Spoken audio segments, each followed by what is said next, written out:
बदले का countdown start है, उसके लिए हमारी सरकार भी तैयार है, फोर्सेस भी पूरी तरीके से तैयार है। इस खास पेशकश में फिलहाल इतना ही, लेकिन आपको कहीं जाना नहीं है, सीधा आपको दिल्ली लिए चल रहा हूं। रक्षा मंत्री, माफ कीजिएगा, गृह मंत्री अमित शाह जी इस वक्त कुछ कह रहे हैं, सुनिए उन्हें भी। अपने क्षेत्र के लिए सम्मान और अधिकार की लड़ाई पूरा जीवन लड़ने वाले बोडोफा उपेंद्रनाथ ब्रह्मा की 35वीं पुण्यतिथि, और मेरा सौभाग्य है कि उसी दिन दिल्ली के दिल जैसी कैलाश कॉलोनी में, जो दिल्ली का सबसे बड़ा संभ्रांत क्षेत्र है, वहां पर बोडोफा की आदमकद प्रतिमा और एक बहुत बड़े राजमार्ग का नाम बोडोफा के नाम पर देने के लिए मैं आ गया। दिल्ली में लगी ये प्रतिमा सिर्फ बोडोलैंड के लिए महत्वपूर्ण नहीं है, मेरे बोडो भाइयों बहनों के लिए महत्वपूर्ण नहीं है। पूरे देश भर में छोटी छोटी जो जनजातियां हैं, जो आजादी के कई सालों तक सम्मान की खोज में संघर्ष करती रही, अपनी भाषा के लिए, अपने धर्म के लिए, अपने जाति के लोगों के उत्कर्ष और विकास के लिए, जब बोडोफा की प्रतिमा यहां लगती है, उपेंद्रनाथ ब्रह्मा की जब प्रतिमा यहां लगती है, न केवल बोडोलैंड, न केवल आसाम, देश भर की इस सभी छोटी जनजातियों का सम्मान होता है।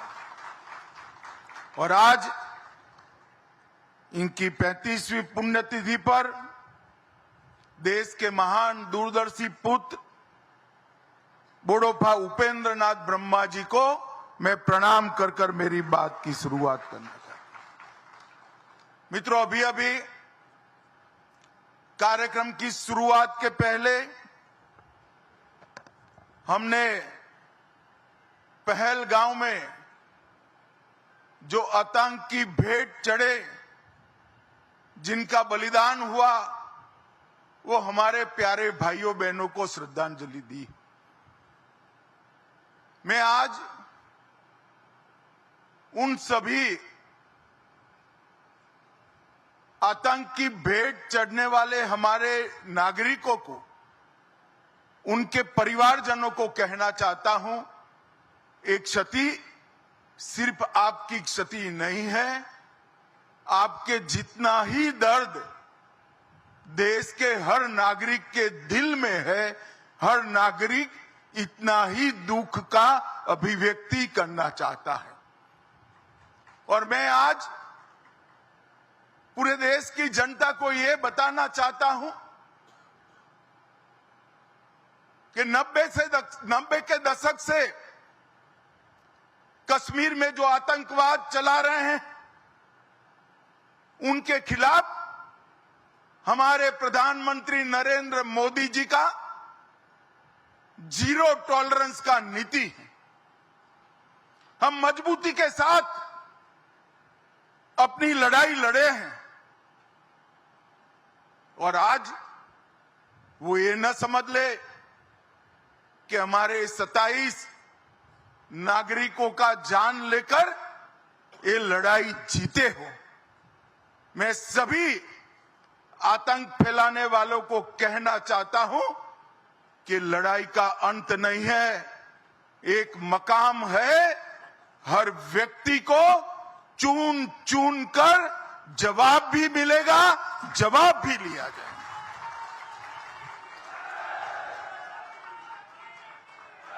नरेंद्र मोदी जी के नेतृत्व में चाहे उत्तर पूर्व हो, चाहे वामपंथी उग्रवाद का क्षेत्र हो, चाहे कश्मीर पर पड़ी आतंकवाद की छाया हो, हर चीज का मजबूती के साथ हमने जवाब दिया है।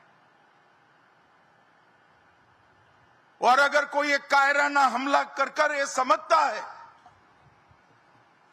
कि हमारी बड़ी जीत है, तो एक बात मन से समझ लीजिए, ये नरेंद्र मोदी सरकार है, किसी को बख्शा नहीं जाएगा, किसी को बख्शा नहीं जाएगा। इस देश की इंच इंच भूमि पर से आतंकवाद को मूल समेत उखाड़ने का हमारा संकल्प है और वो सिद्ध होकर रहेगा। और इस लड़ाई में न केवल 140 करोड़ भारतीय, पूरी दुनिया भारत के साथ खड़ी है। लामबंद होकर सभी दुनिया के देश एक मुश्त होकर आतंकवाद के खिलाफ ये लड़ाई में भारत की जनता के साथ खड़े हैं। और मैं फिर से संकल्प दोहराना चाहता हूं, जब तक आतंकवाद समाप्त नहीं होगा हमारी लड़ाई चालू रहेगी।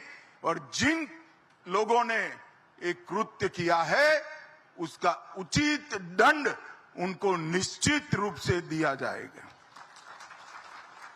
भाइयों बहनों, आज बोडोफा उपेंद्रनाथ ब्रह्मा की 9 फुट ऊंची प्रतिमा का यहां अनावरण किया गया। बोडोफा न केवल बोडोलैंड के लिए, न केवल बोडो जाति के लिए, समस्त आदिवासी समुदाय के लिए सम्मान, पहचान और समान अधिकारों की लड़ाई के लिए जाने जाते हैं। इतने छोटे से कालखंड में देश के एक विषम क्षेत्र में जन्मे आदिवासी बच्चे ने पूरे जनजातीय समाज को एकजुट कर अपने अधिकार से के लिए शांतिपूर्ण मार्ग पर लड़ने की शिक्षा दी। हम बोडो है, इसका हमें गर्व है और इस सूत्र को लेकर बोडोफा ने दारुण गरीबी में जीने वाले सभी जनजाति के लोगों को एकत्रित किया और संघर्ष करने की शुरुआत की। दिल्ली में आवाज बुलंद की, बीएससी, बीए भी किया, एलएलबी भी किया और इन्होंने जितनी परीक्षाएं पास की, इससे सबसे बड़ी परीक्षा थी बोडोलैंड की आवाज को कश्मीर से कन्याकुमारी तक पहुंचाना और अधिकारों को प्राप्त करने के लिए संघर्ष शुरू करना।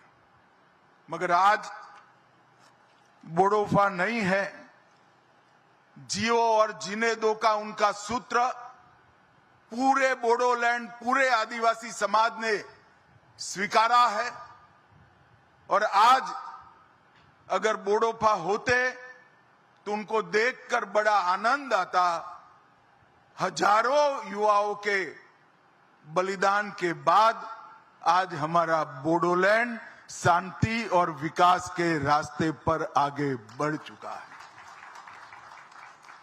पूरा असम बोडोलैंड के लोगों को स्वीकारता है और बोडोलैंड असम को स्वीकारता है। आज बोडोलैंड से बहुत सारे लोग मुझे सुन रहे हैं। मैं सभी को कहना चाहता हूं कि जरा सी भी इंफीरियरिटी कॉम्प्लेक्स आपके अंदर ना लाइएगा। इस देश पर आपका इतना ही अधिकार है जितना मेरा है। अब बोडोलैंड के युवा अपने अधिकार के लिए लड़ने की जरूरत नहीं है। 2014 से एक ऐसे व्यक्ति का शासन इस देश में है, ऐसी पार्टी का शासन इस देश में है जो मानते हैं कि भारत पर सबका अधिकार है और सब पर भारत का अधिकार है। और इसी सूत्र के तहत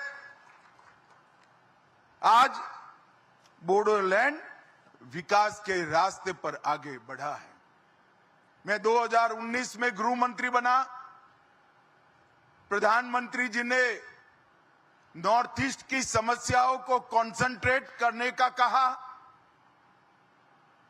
बोडोलैंड के लोगों के साथ चर्चा हुई। प्रमोद जी यहां बैठे हैं। 9 महीने की विशद चर्चा के बाद 2020 में बोडो एग्रीमेंट हुआ और सभी लोग हथियार डालकर आज मेन स्ट्रीम में शामिल हो चुके हैं। मगर देश भर के जनजाति समाज को मैं कहना चाहता हूं, भारतीय जनता पार्टी की जो सरकार है वो जो समझौते करती है इसका पालन भी करती है। भूतकाल में कई ऐसे समझौते हुए जिसका पालन भी आज हम कर रहे हैं। उन्होंने नहीं किया अपने समय में, मगर मैं बोडो वासियों को बताना चाहता हूं, बोडोलैंड वासियों को बताना चाहता हूं कि आपसे जो समझौता हुआ उसके 96% मुद्दे हमने क्लियर कर दिए हैं। और हेमंत जी यहां बैठे हैं। हेमंत जी आज निर्णय कर जाइए कि असम में चुनाव के पहले 100% मुद्दों को हम क्लियर कर देंगे। ये नरेंद्र मोदी सरकार का, ये भारतीय जनता पार्टी की सरकार का एक बहुत बड़ा भेंट है असम के लोगों को।